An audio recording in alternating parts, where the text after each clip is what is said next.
যেখানে ফ্যাং নামের একটি স্টুডেন্ট ক্লাস চলাকালীন ঘুমিয়েছিল আর ক্লাসের টিচার বোর্ডে তাদেরকে ইম্পর্টেন্ট কোশ্চেন সলভ করে দিচ্ছিল।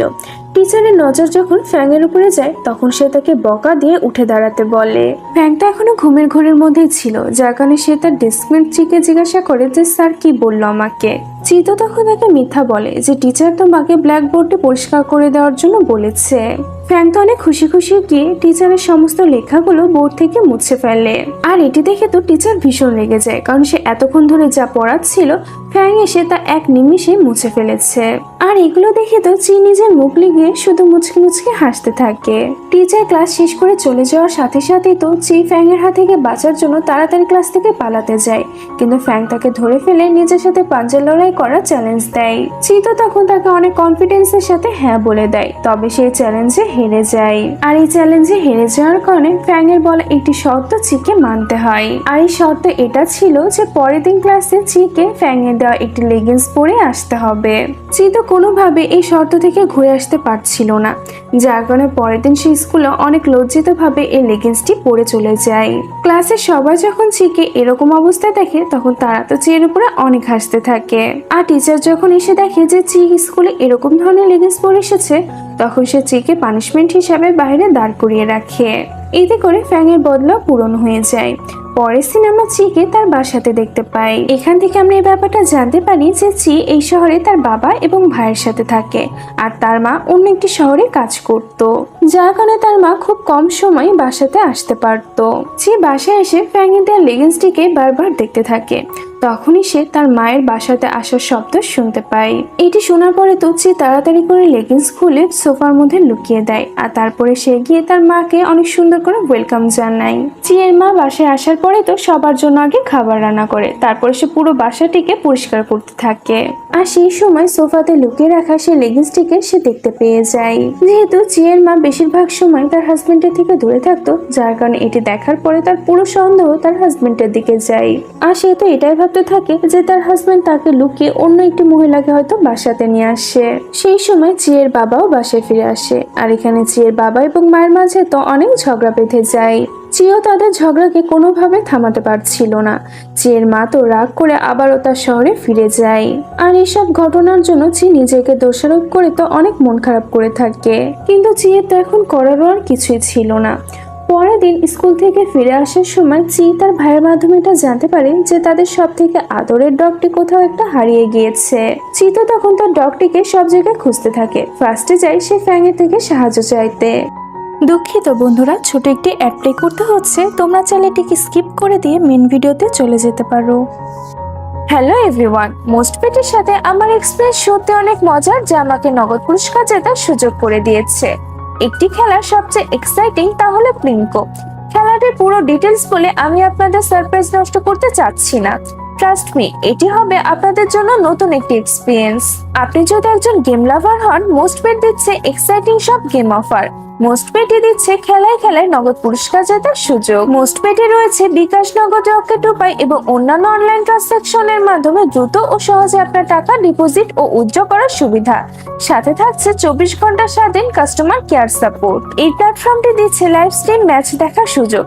নিচে দেওয়া আমার প্রোমো কোড EBF89 ইউজ করে রেজিস্ট্রেশন ও আপনার প্রথম ডিপোজিটে পেয়ে যাচ্ছেন এক্সাইটিং ওয়েলকাম বোনাস আর 250টি ফ্রি স্পিন। তাই অফারটি মিস করবেন না। আসলে ফ্যাং ছোটবেলা থেকে চিয়ের প্রতিবেশী এবং তার ফ্রেন্ড ছিল। ফ্যাং এবং চি তো তখন ওই ডগটিকে খোঁজার জন্য বাইরে বেরিয়ে এদিক সেদিক ঘুরতে থাকে। আর তখনই চিয়ের নজর বাইরে থাকা একটি কারের উপরে পড়ে। সেখানে সে দেখতে পায় যে তার বাবা অন্য একটি মহিলার সাথে অনেক হাসি খুশি ভাবে কথা বলছে।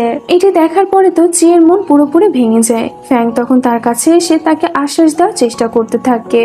চি তো নিজের ইমোশনটাকে কন্ট্রোল করতে পারছিল না, যার কারণে সে সবকিছুর জন্য ফ্যাংকে দোষারোপ করতে থাকে। কারণ ফ্যাংই তো তাকে সেই লেগিংসটি পরার জন্য বলেছিল, আর এটির কারণে তো তার মা বাবার মাঝেও ঝামেলা বেঁধে যায়। ফ্যাং মুহূর্তে এত কিছু শোনার পরেও চিয়ের স্বাদ ছাড়ে না।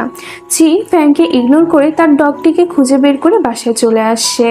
তখন ফ্র্যাঙ্ক চিয়ের সাথে কথা বলার জন্য তার বাসাতে আসে, কিন্তু চি তো ফ্র্যাঙ্কের সাথে সমস্ত সম্পর্ক শেষ করে ফেলেছিল।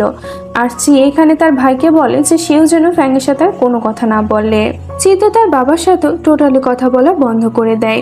আর সেই রাতে সে তার নিজের জিনিসপত্রগুলো প্যাক করে পরের দিনই তার গ্র্যান্ডমার বাসাতে থাকার জন্য চলে যায়। এখানে আসার পরে সে ইউনিভার্সিটির এন্ট্রি এক্সামের প্রিপারেশন নিতে থাকে। অন্যদিকে আমরা ফ্র্যাঙ্ককে দেখি, সে যখন স্কুলে চিকে দেখতে পায় না তখন সে তার ভাইয়ের থেকে জানতে আসে যে সে কোথায় গিয়েছে। চিয়ের ভাইয়ের মাধ্যমে এখানে সে জানতে পারে যে চি তো একবারে তার এক্সামের সময় ফিরে আসবে। আর এভাবে দেখতে দেখতে বেশ কিছুটা সময় পার হয়ে যায়। চি তো সেখানকারই একটি ইউনিভার্সিটিতে অ্যাডমিশন নিয়ে নেয় যেখানে তার মাও কাজ করত। আর এই সেম ইউনিভার্সিটিতে ফ্র্যাঙ্কও অ্যাডমিশন নিয়ে নেয়।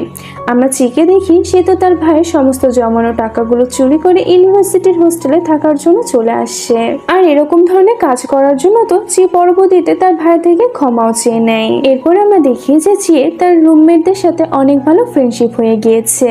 একদিন রাতে চি যখন ইউনিভার্সিটি ঘুরে বেড়াচ্ছিল তখন তার ফ্র্যাঙ্কের সাথে দেখা হয়ে যায়। আর এখানে ফ্র্যাঙ্ক তো এখন আরো বেশি হ্যান্ডসাম হয়ে গিয়েছে। ফ্র্যাঙ্ক তো চিকে জোর করে তার সাথে কথা বলার জন্য নিয়ে যায়, তবে তাদের দুজনের মাঝে তেমন একটা কথাবার্তা হয় না। ফ্র্যাঙ্ক তখন চিকে নিয়ে একটি রেস্টুরেন্টে যায় খাবার খাওয়ার জন্য। আর এখানে সে তো ইচ্ছে করে চিকে আবারও নিজের সাথে পাঞ্জা লড়াই করার চ্যালেঞ্জ দেয়। চি তো সাথে সাথে তাকে হ্যাঁ বলে দেয়, কিন্তু এবারও সে হেরে যায়, যার ফলে ফ্র্যাঙ্ক তো সুযোগ পেয়ে যায় চিকে নিজের কাছে রাখার। আর যেহেতু ফ্র্যাঙ্ক এই চ্যালেঞ্জে জিতে গিয়েছে তাই সে চিকে শর্ত দিয়ে তার ব্যাংকের সমস্ত টাকাগুলো নিজের ব্যাংকে ট্রান্সফার করে নেয়। আর এভাবে সে চিকে নিজের কথাগুলো শোনার জন্য বাধ্য করে ফেলে। চি তার রুমে ফিরে এসে তার রুমমেট ফ্রেন্ডদেরকেও ফ্র্যাঙ্কের সব কাহিনী সম্পর্কে বলে। তখন তার রুমমেটরা চিকে এটাই বলতে থাকে যে আমাদের মনে হয় যে ফ্র্যাঙ্ক হয়তো তোমাকে পছন্দ করে, তবে চি তো তাদের কোনো কথাই মানতে রাজি ছিল না। পরের সিনে আমরা দেখতে পাই যে চিয়ে তার ইউনিভার্সিটির একটি সিনিয়রের সাথে অনেক ভালো ফ্রেন্ডশিপ হয়ে যায়, যাকে সে মনে মনে পছন্দ করতে শুরু করেছিল। এরপরে আমরা দেখতে পাই যে চিয়ের মা তার সাথে দেখা করতে তার হোস্টেলে আসে। আর এখানে তো চি তার মাকে তার সেই লেগিংসের সত্যটা বলে দেয়, কিন্তু চিয়ের মা তো এটি শোনার পরও তেমন একটা রিয়াকশন দেয় না। আর সে চিয়ের সাথে কিছুটা সময় কাটিয়ে তাকে কিছু না বলে চুপচাপ নিজের কাছে ফিরে যায়। আর ওদিকে ফ্র্যাঙ্ক তো চিয়ের সমস্ত টাকা নিজের ব্যাংকে ট্রান্সফার করে নেওয়ার কারণে সে চিকে দিয়ে তার যা খুশি তাই কাজ করিয়ে নিচ্ছিল। এমনকি সে চিকে একটি সিনিয়র মেয়ের কাছেও পাঠিয়ে দেয় যে মেয়েটি ফ্র্যাঙ্ককে পছন্দ করত। আর সে চিকে দিয়ে ওই সিনিয়রটিকে এটি বলে যে ফ্র্যাঙ্ক আমাকে পছন্দ করে, তাই তুমিও পিছু করা ছেড়ে দাও। আর বেচারি চি তো ফ্র্যাঙ্কের এসব কাজ করতে গিয়ে রেগে যাওয়া ছাড়া আর কিছুই করতে পারছিল না। ফ্র্যাঙ্ককে আমরা দেখি সে তো ইউনিভার্সিটির একটি তীরন্দাজ টিমের মেম্বার হয়ে যায়, যেখানে ফ্র্যাঙ্কের খুব ভালো পারফরমেন্সের কারণে তো তাকে টিমের ক্যাপ্টেন বানিয়ে দেওয়া হয়। একদিন রাতের বেলা আমরা দেখি যে চি তার হোস্টেলের কিছু ফ্রেন্ডদের সাথে মিলে ফিল্ডের মধ্যে বসে ট্রুথ অ্যান্ড ডেয়ার গেম খেলছিল। আর এখানে কিছু ছেলেরাও তীরবাজি করছিল, যাদের মধ্যে ফ্যাংও ছিল। এখানে আমরা দেখি যে চি গেমে হেরে যাওয়ার কারণে তাকে একটি ডেয়ার দেওয়া হয়, যেখানে উপস্থিত ছেলেগুলোর মধ্যে থেকে কোনো একটি ছেলের নাম্বার তাকে নিয়ে আসতে হবে। আর বেচারে চি তো আর কিছুই করার ছিল না। তখনই চি ফ্যাংকে দেখে, আর সে এতগুলো ছেলের মধ্যে শুধু ফ্যাংকে চিনত, যার কারণে সে ফ্যাংয়ের থেকে তার নাম্বার চাইতে যায়। ফ্র্যাঙ্কও চিকে দেখে সমস্ত ব্যাপার বুঝতে পেরে যায়, যার কারণে সে তো এখানে ইচ্ছে করে তাকে রিজেক্ট করে দেয়। আর এটি শুনে তো চি অনেক রেগে যায়, আর সে ফ্র্যাঙ্কের উপরে উঠে তাকে ইচ্ছা মতনই পিটুনি দিতে থাকে। চিয়ের ফ্রেন্ডরা তো তখন তাকে কোনোভাবে কন্ট্রোল করে ফ্র্যাঙ্কি থেকে দূরে সরিয়ে নিয়ে আসে। আর সেই সময় চি লক্ষ্য করে যে সে তো ফ্র্যাঙ্ককে মেরে একদম রক্ত বের করে দিয়েছে। চি তো তখন ফ্র্যাঙ্ককে নিয়ে ডক্টরস রুমে যায়, কিন্তু সে সেখানে কাউকে উপস্থিত না দেখে নিজেই ফ্র্যাঙ্কের আঘাতে ওষুধ লাগিয়ে দেয়। আর তারপরে চি নিজের রুমে চলে আসে। আর এখানে আসার পরে সে তার রুমমেটদের মাধ্যমে এটা জানতে পারে যে চি যে ফিল্ডের মধ্যে ফ্র্যাঙ্ককে মারছিল এই ভিডিওটা কেউ ধারণ করে সোশ্যাল মিডিয়াতে ভাইরাল করে দিয়েছে। আর এটি দেখে তো চি ফ্র্যাঙ্কের প্রতি আরো বেশি রেগে যায়, আর সে সিদ্ধান্ত নেয় যে সে যেভাবেই হোক না কেন ফ্র্যাঙ্কের থেকে বদলা নিয়েই ছাড়বে। যার কারণে চি তো ফ্র্যাঙ্ককে জ্বালাতন করার কোনো সুযোগই হাতছাড়া করছিল না। এমনকি সে পুরো ইউনিভার্সিটিতে এই কথাটি ছড়িয়ে দেয় যে ফ্র্যাঙ্ক তাকে ছোটবেলা থেকে পছন্দ করে।